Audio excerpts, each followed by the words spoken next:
Some days I look at that picture and I can't believe that that was me. That was me 6 years ago, battered, broken, bruised, ultimately defeated by alcoholism. That was me at the end of a 10-year period where my life basically went to hell because of my alcoholic drinking. And this is me 6 years later, far happier, far healthier, far more sober than I was back then. One of my favourite artists is the singer-songwriter Bob Dylan. He has this song called My Back Pages, and there's a line in that song in which he says, "Ah, but I was so much older then, I'm younger than that now." And I share this partly because it's a great song, but mostly because I relate and I identify to that line so much. I was so much older then. I was so much more tired. I was so much more broken. I was so much more closer to death, or at least I felt that way back in that picture, than I do now. Now I feel so much younger, so much more alive, so much more joyful than I did 6 years ago. Today I'm going to share with you 6 things that have changed along my journey over the past 6 years from getting sober to where I am today. If you've never seen me before, if this is the first time I'm on your screen and you have no idea who I am, please allow me to introduce myself. Hello, my name is Chris, and today is Saturday, October 20th, 2018, and that means that I am officially 6 years sober. I have shared with my YouTube friends and my subscribers my story of alcoholic drinking and my descent to that rock bottom that I had 6 years ago. I've shared a lot of that story in other videos, so I'm not going to do that today. If you do want to sort of recap my journey from leaving school to finally stumbling into a 12-step meeting 12 years later, one of the videos I would recommend you watch is my video entitled My Depression Story Part 1, Depression and Alcoholism. I talk about the whole thing in that. But because I've shared so many times about my story of alcoholism, I wanted today instead share about my story of sobriety, about what's changed, about how much better things are now that I'm sober. Because the truth is, absolutely everything has changed. My life has done a complete 180. Everything is different from how it used to be when I used to drink alcohol. I no longer live in the same place, or do the same work, or hang around with the same people, or even eat the same food or listen to the same kind of music much. On a deeper level, my emotional state of mind has changed. My sense of peace and well-being has changed. Who I am as a person, to some extent, has changed entirely. I could spend literally all day standing in front of this camera telling you all the millions of ways that my life has changed since I got sober, but you don't have time for that, and to be honest, if I did it, my camera battery would die and we wouldn't have a video anyway. So because today is 6 years sober, I want to share with you the 6 biggest changes that have happened to me in my 6 years of sobriety. If you want to join me for this, let's fade out, let's fade in, and let's do it. The first biggest change that I noticed, and the change that seems to have impacted my life the most over the past 6 years, has been my relationship with my family, with my parents and my siblings. Growing up, and for a long time into my 20s, right up until I got sober, I had this feeling that I was like the black sheep of the family. You've heard that expression before, right? Like you just don't quite fit in or don't quite belong. And I had this all the time growing up, like struggling for acceptance within my own family. And it caused a lot of conflict, and it caused a lot of arguments and a lot of drama. And within me personally, it caused a lot of emotional pain and turmoil and and just didn't put me in a good place at all. And I would quite often drink to numb a lot of this emotional pain.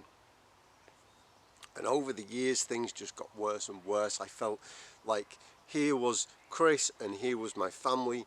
And the more I drank, the further and further apart we got. And every time we tried to come together, we would clash, and it would just be this big source of conflict. Just never feeling like I quite fitted in, but yet trying to. Then when I got sober, I found ways that I could start to heal this emotional pain that being the black sheep of the family brought me, and I could start to resolve some of that conflict. I still very much felt like the black sheep of the family, but it no longer became a source of turmoil or pain. I no longer resented having that status in the way that I used to. Once I began to find ways that I could accept myself, gaining acceptance from other people didn't seem as important, and actually allowed me to heal that rift. Excuse me. I started to look at my relationship with my family as kind of like like a Venn diagram. So you have the one circle here and you have the one circle here, and at a certain point those two circles overlap, and where you get that overlap, that's where the common ground is. So I looked at my relationship with my family as very much like that Venn diagram. And in this circle was Chris, and in this circle was my parents and my siblings, and there was just a point where the two circles overlapped and we had that bit in the middle, and that's where we met, that common ground, that bit in the middle. I didn't have to try and fit into this circle where the rest of my family were, and I didn't have to try and drag my family into this circle where I was. What I could do was I could look at this bit of overlap in the middle and focus on making that as good as it could possibly be. Over 6 years I've done that. I won't say I've done it, I can tick it off the list. It's an ongoing process, but I'm working on it, and I feel good about my relationship with my family today. Towards the end of my drinking, I always had this feeling that like my family loved me because they had to, and not necessarily because they wanted to. And to be honest, knowing the kind of person I was in drink sometimes, I don't blame them for that. But I was glad that they were forced to love me, because they took me in when alcoholism took away my marriage and my house and all that good stuff, and I had nowhere else to go. And I went living in the world's smallest box room at my parents' house. But my drinking hadn't finished for about a year or two. And again, there was a lot of conflict, a lot of shouting. Quite often my mum would cry because, she watching, her firstborn son just descend into this mess of a human being. My dad would shout and get angry because that was his way of dealing with the same thing. It was all kinds of awful. I noticed how much things had changed this past Christmas. I no longer live in that box room. I have my own place now, and it's wonderful. But I went back to my parents for Christmas, and it was Christmas Day, and it was just peaceful and quiet and calm. Nobody was crying, nobody was shouting. It was just this peaceful, calm, happy occasion. And although it was Christmas, those peaceful, happy, calm occasions tend to happen more and more, not just on special occasions. So I'm very glad that over the past 6 years, what has changed the most for me has been that relationship.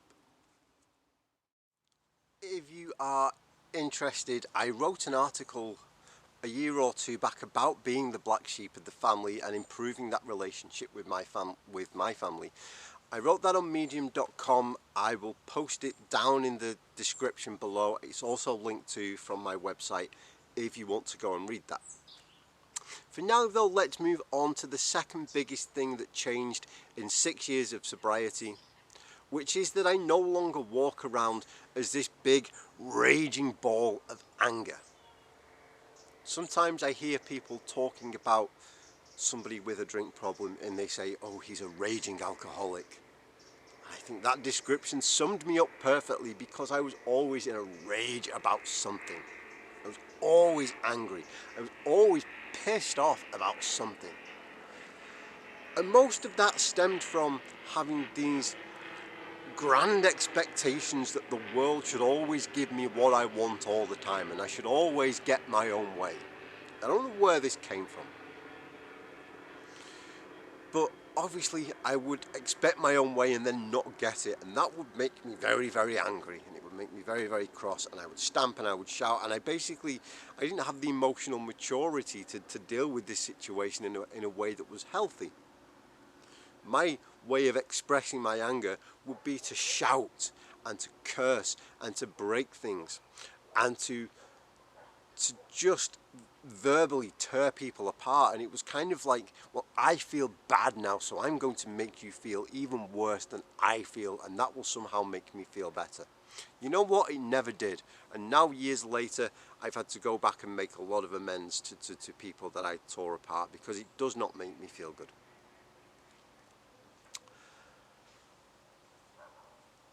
What I noticed today is that my expectations are lower, but my ambitions are higher. I no longer expect the world to just give me everything I want, but I am able to set ambitions and say, do you know what, I do want this, I'll go out and I'll work for it. And if it doesn't work out, then that's okay. I don't have to get angry about it. I can find another solution. Today, I find that a lot of the things that used to make me angry just aren't part of my life anymore. On a day-to-day basis, I don't experience anger, at least nowhere near the level that I used to. Yes, I am human, so I still get frustrated. Sometimes I do get downright pissed off. That's okay. Part of the thing of being human is that we experience a full range of emotions, and all those emotions are valid and okay.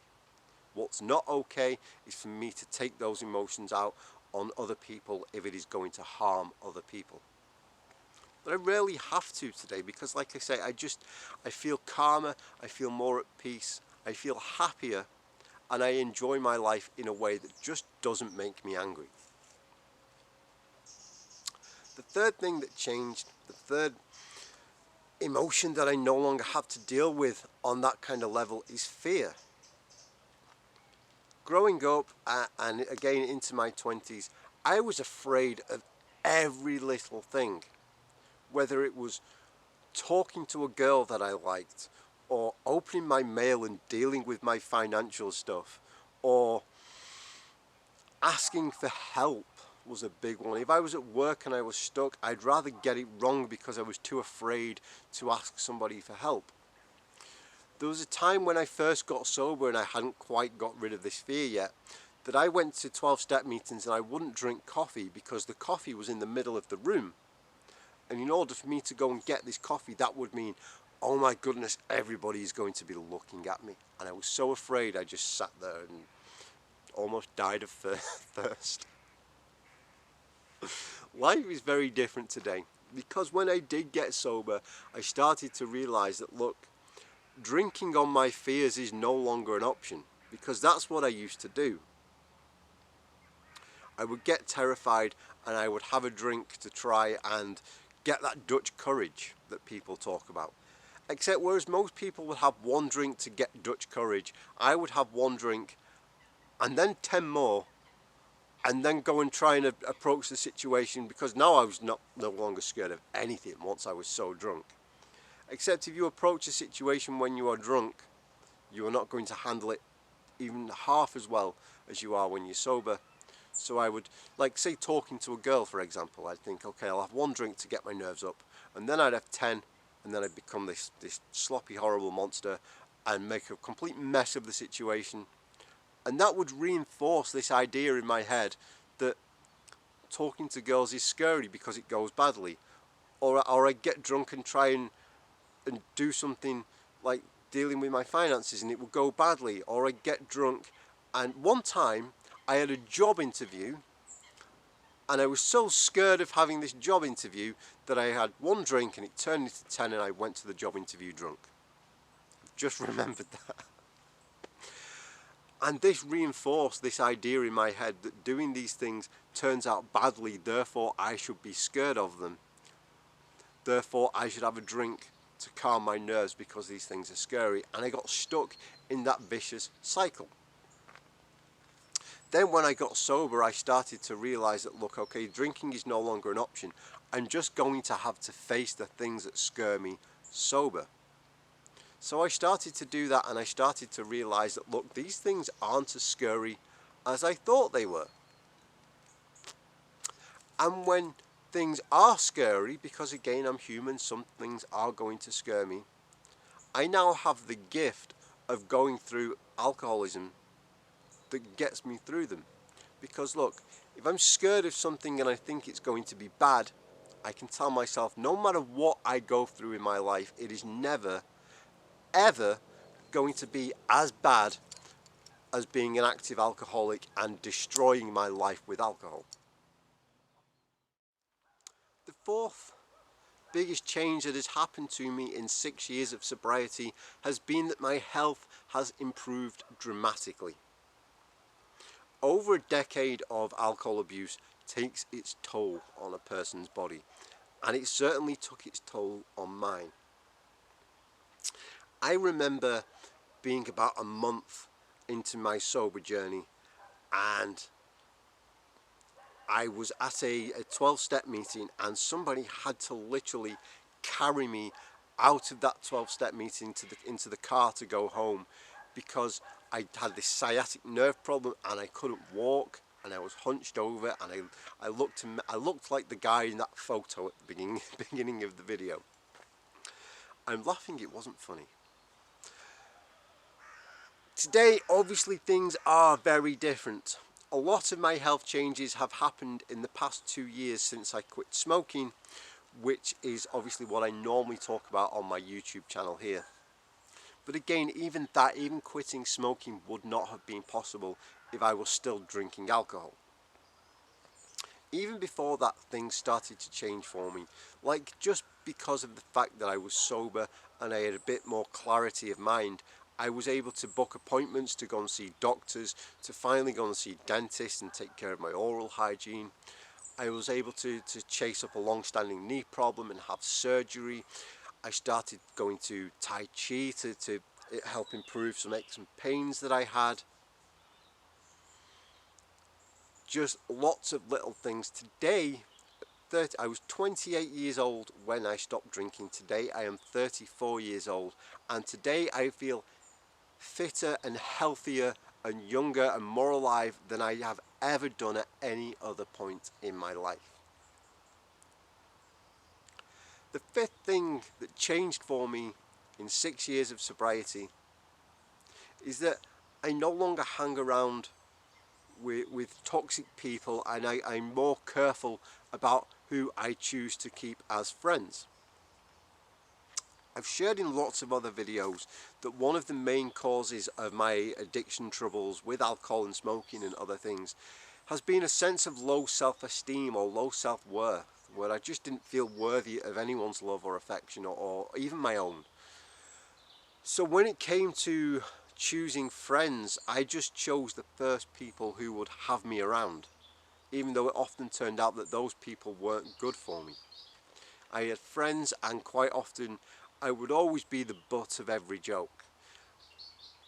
And of course, friends joke around and they play around, but this was like, it was always focused on me, and quite often it stopped being fun and stopped being playful and started being malicious and hurtful, and it was quite upsetting at times. But I didn't do anything because, oh my goodness, I have to stay with these people as badly as they treat me, or else I'll have no friends.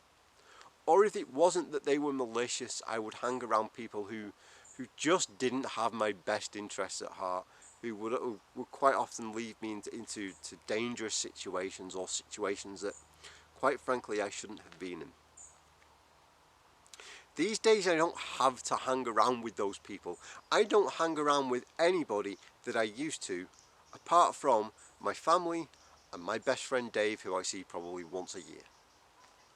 I have a new set of friends who I love very much and who are kind and and are just a million miles different from the sort of people that I used to hang around with, because today I have a better sense of self-worth, that I deserve better than that. I don't deserve to be treated badly by them or even by myself.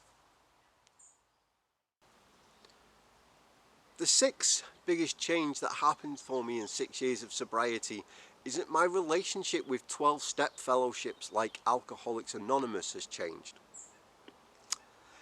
AA has done a lot of good for a lot of people over a lot of years, including me.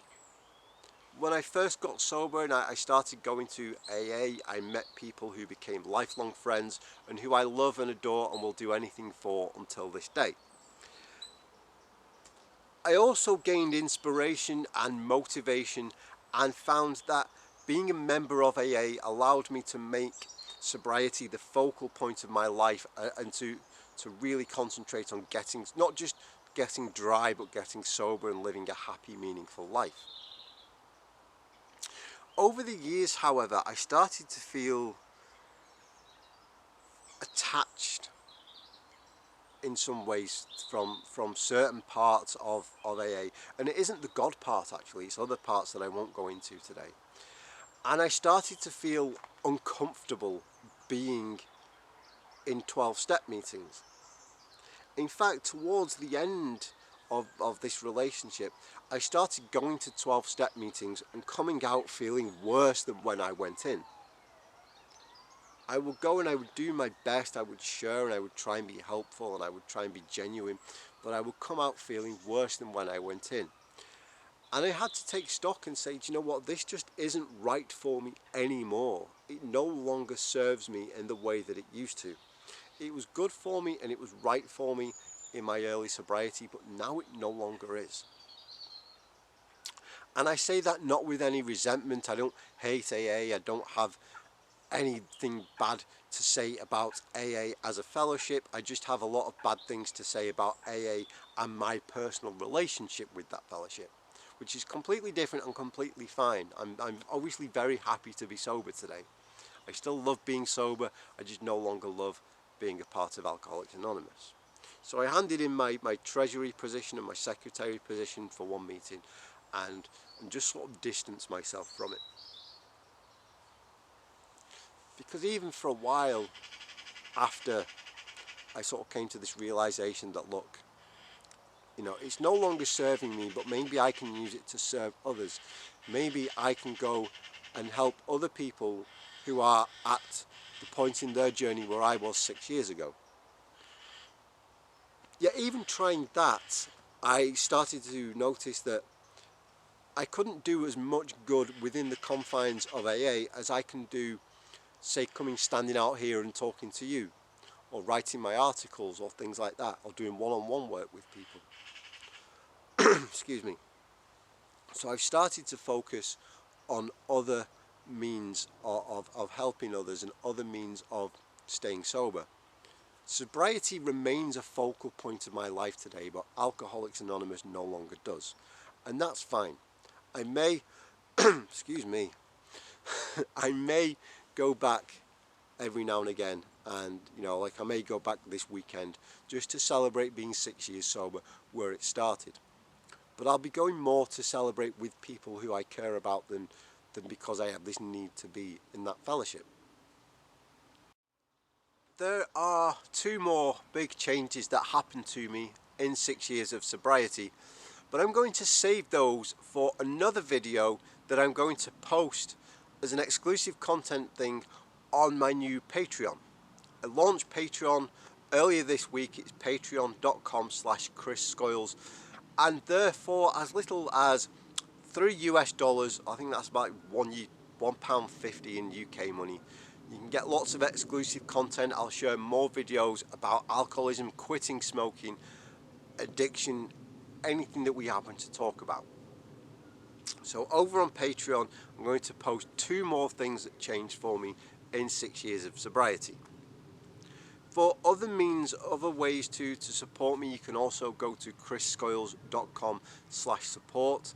Please know that this is never about making money. This is about me using my experiences to try and help others. But your support does help me to do more to help you and others. So those options are there if you want them. As I mentioned in my last video a couple of days ago, next week I'm going to do a Q&A style video where I will try and answer as many of your questions as I can. So if you have questions about anything I've talked about in this video, or about alcoholism in general, or quitting smoking or anything, please do let me know in the comments below and I will get back to you. Somebody's just watching me film, which is always awkward, but let's carry on anyway. That's all I've got time for you. Thank you so much for watching. I hope this video has been helpful or useful or just helped you pass some time. Likes and shares are always appreciated, and for more weekly videos like this one, please do subscribe. I'll see you next time.